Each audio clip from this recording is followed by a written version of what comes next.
प्रधानमंत्री नरेंद्र मोदी के कशीदे और तारीफ में एक पूरी किताब लिखने वाली लेखिका मधु पूर्णिमा किश्वर के एक ट्वीट ने पीएम मोदी के निजी जीवन की सबसे संदिग्ध कहानियों को सार्वजनिक कर उनको कटघरे में खड़ा कर दिया है। हालांकि मधु पूर्णिमा बीजेपी और मोदी की बेहद करीबी लेखन में से एक है।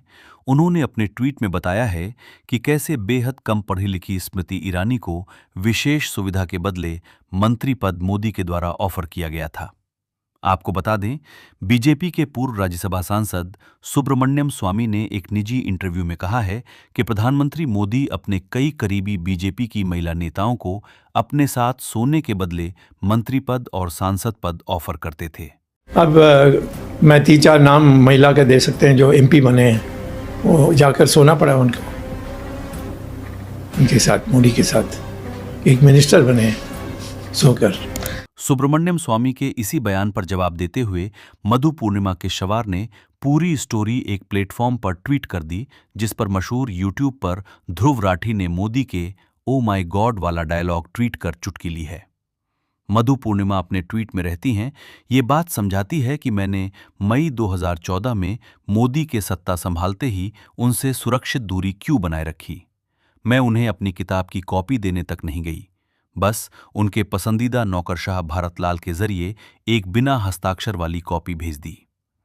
मोदी द्वारा अंतरंगता के कारण सांसद और मंत्री बनाई गई महिलाओं के नाम शुरू से ही संघ परिवार की पावर नेटवर्क में काफी जोर शोर से फुसफुसाए जा रहे थे। इसलिए मैंने बहुत जल्दी सावधानी बरती।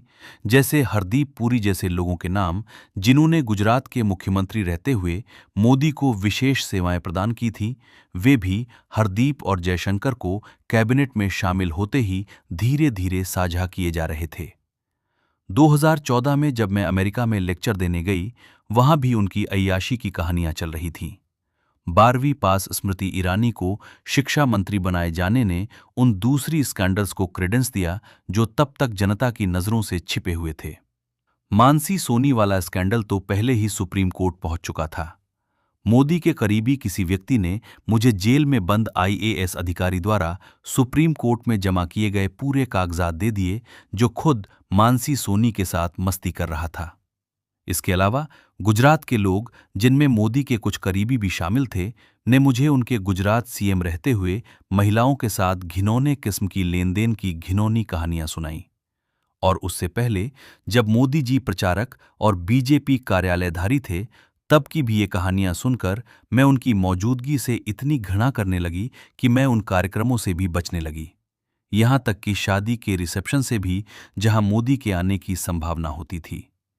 इन भयानक माहौल से मैं इतनी ट्रॉमेटाइज्ड हो गई कि 2014 में गहरी डिप्रेशन में चली गई, जिसने मेरी सेहत पर गहरा असर डाला। पॉर्न पेडलर अमित मालवीय को बीजेपी का सोशल मीडिया इंचार्ज बनाए जाने ने बीजेपी के टॉप बॉसेज की प्रवृत्तियों का और सबूत दिया। अगर वे दूसरे मोर्चों पर अच्छा प्रदर्शन करते तो शायद मैं उनकी शिकारी यौनिक आचरण को नजरअंदाज कर देती, लेकिन उनकी आक्रामक तरीके से जेनोसाइडल वैक्सीनों का प्रचार, हिंदू समाज को कुचलने और हिंदू धर्म को बदनाम करने के नंगे प्रयास, भीमटाओं और मीमटाओं को संरक्षण देकर हिंदुओं पर घातक हमले करवाना, ग्लोबलिस्ट माफिया के सामने गुलामी भरा आचरण, कठुआ कांड के दौरान हिंदुओं के खिलाफ शैतानी आचरण, जिसका विस्तार से वर्णन मेरी किताब the girl from Kathua, a sacrificial victim of ग़ज़वाए हिंद में है। और बहुत कुछ ने मुझे पहले टर्म में ही एहसास करा दिया कि हम एक शैतानी शासक के साथ फंस गए हैं, एक CIA प्लांट जो भारत को बर्बाद करने और हिंदुओं को समाप्त करने के लिए सत्ता में बैठाया गया है। मोदी की व्यक्तित्व संबंधी विकारों ने मुझे यकीन दिलाया है कि हमें अपने नेताओं की यौनिक भ्रष्टाचार पर कहीं ज्यादा ध्यान देना चाहिए। इस मोर्चे पर समझौता करने वाले लोग आसानी से भारत के दुश्मनों द्वारा ब्लैकमेल के शिकार हो जाते हैं, बजाय उन लोगों के जो सिर्फ वित्तीय रूप से भ्रष्ट हैं। जल्द ही मैं सबूत दूंगी कि वे पहले दिन से ही ब्लैकमेल किए जा रहे हैं। इसीलिए ये अश्लील 56 इंचिया डींगे।